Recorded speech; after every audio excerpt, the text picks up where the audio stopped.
اور یہاں پر رد عمل میں وہ کیا کہتی ہے، یا رسول اللہ ضرور مجھ سے غلطی ہوئی ہوگی، میں آپ سے معافی مانگتی ہوں، یا رسول اللہ اب بتائیے مجھ سے کیا کوتاہی ہوئی کہ اندر اس کے ارتکاب نہ ہو سکے۔ آپ غور فرمائیے نبی پاک صلی اللہ علیہ وسلم کیسے کامل انسان تھے اور ان کی کاملیت کا بیویوں کی زندگی پر کیا اثر آتا ہے۔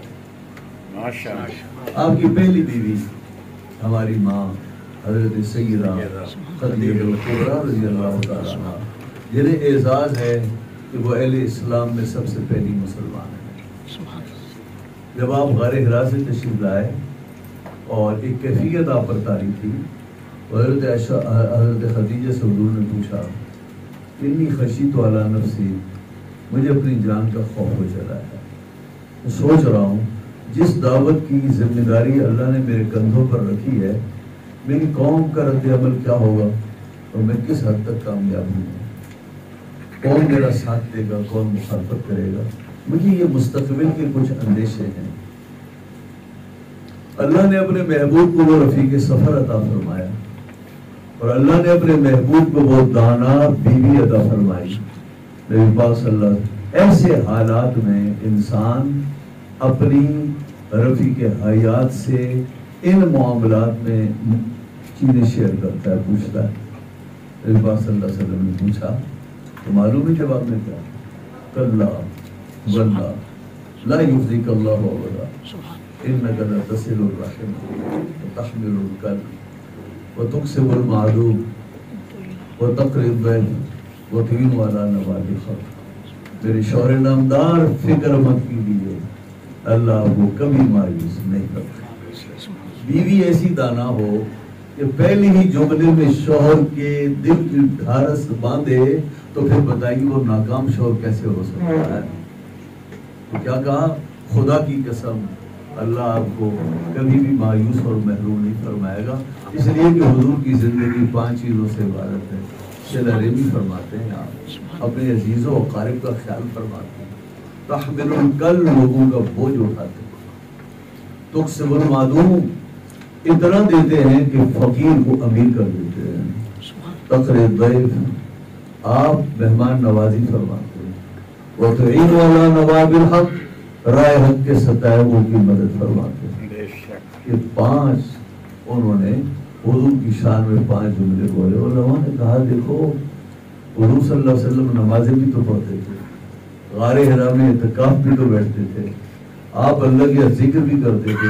جو نبی ہوتا ہے وہ پہلے دن سے اللہ کا عارف ہوتا ہے اور اللہ کا ذاکر ہوتا ہے، تو حضور ذکر بھی کرتے تھے، تسبیح و تحلیل بھی کرتے تھے۔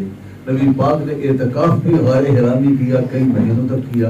حضرت خدیجہ نے ان کے حوالے نہیں دیے، یہ نہیں کہا یا رسول اللہ آپ اللہ کو سجدہ بہت کرتے ہیں، تسبیح بہت کرتے ہیں، اللہ کا ذکر بہت کرتے ہیں، اور آج ہمارے ہاں کسی اچھے انسان کے جب حوالے دیے جائیں تو نماز، روزہ، زکوٰۃ اور یہ جو ماتھے پہ پڑنے والا نشان ہے اس کا تذکرہ ہوتا ہے۔ تو حضرت خدیجہ نے ان میں سے کسی کا تذکرہ نہیں کیا، حالانکہ حضور یہ بھی کرتے تھے۔ تو معلوم ہوا بہترین اور کامل انسان وہ ہے جو انسانوں کا حق صحیح معنوں میں ادا کرے۔ کیا بات ہے۔ یہ 5 چیزیں وہ ہیں جن کا تعلق انسانی حقوق سے ہے۔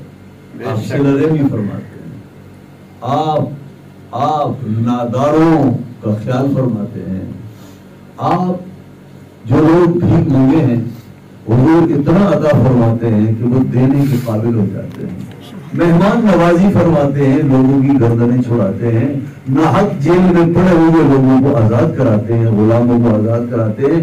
ان 5 چیزوں کا تعلق انسانیت سے ہے اور انسانیت کی ضرورت سے ہے۔ معلوم ہوا جتنا انسان انسانوں کے حقوق ادا کرے گا، اس کے اندر انسانوں کے لیے رحم ہوگی، ہمدردی ہوگی، خیرخواہی ہوگی، اتنا ہی وہ بڑا انسان ہوگا۔ کسی انسان کو جانچنے کا طریقہ نمازیں پڑھنا، سر پہ پگڑی رکھنا، عمرے کرنا، حج کرنا نہیں، انسانوں کو پہچاننے کا طریقہ یہ ہے کہ یہ کتنا اچھا انسان ہے۔ اس لیے ضرورت اس بات کی ہے کہ ہم اپنے بچوں کو تاجر بنائیں، عالم بنائیں، وکیل بنائیں، بڑا آفیسر بنائیں، اعلیٰ سے اعلیٰ تعلیم دیں، ہم انہیں باہر دنیا میں پڑھائی کے لیے بھیجیں۔ سب سے بڑی جس چیز کی ضرورت ہے جو بچوں کے کام آئے گا وہ یہ ہے کہ آپ انہیں سب سے پہلے انسان بنائیں۔ ہمارے انسان نہیں بنایا جاتا، سارے کام کیے جاتے ہیں، بچوں کے لیے وہ کچھ کیا جاتا ہے، سب کچھ بیچ باچ ڈالا جاتا ہے، لیکن جس چیز کی فکر ہونی چاہیے وہ یہ کہ یہ اچھا انسان تو بنے۔ چونکہ وہ اچھا انسان نہیں بنتا، اس لیے یہ جو ہم باہر ملک کی پڑھائیوں اور بڑے بڑے ہم انہیں اچھے جو ہے وہ ایم اے ڈبل ایم اے اور پی ایچ ڈی کر لیے اور بڑے بڑے اعزازات پا لیے، وہ انسان نہیں بنتے۔ اس کے باوجود بڑے مناصب پہ آنے کے بعد انسانوں کی اور زیادہ کھال اتارتے ہیں، اور یہ صرف اس وجہ سے ہے کہ آپ نے انہیں انسان نہیں بنایا۔ نبی پاک صلی اللہ علیہ وسلم کی سیرت طیبہ کا ایک گراں قدر حوالہ یہ ہے کہ نبی پاک صلی اللہ علیہ وسلم کی خدمت میں آنے والوں کو حضور نے بہترین انسان بنایا، اور ایسا انسان بنایا کہ آج ان کے نقوش قدم پر چلنے والا انسان بہترین انسان بن سکتا ہے۔ غزہ میں اس وقت جو انسانیت پر جبر اور بربریت کا مظاہرہ کیا جا رہا ہے، ساری دنیا اس کو رد کر رہی ہے، کنڈیم کر رہی ہے۔ آج اسرائیل انسانیت کو تہہ کر رہا ہے۔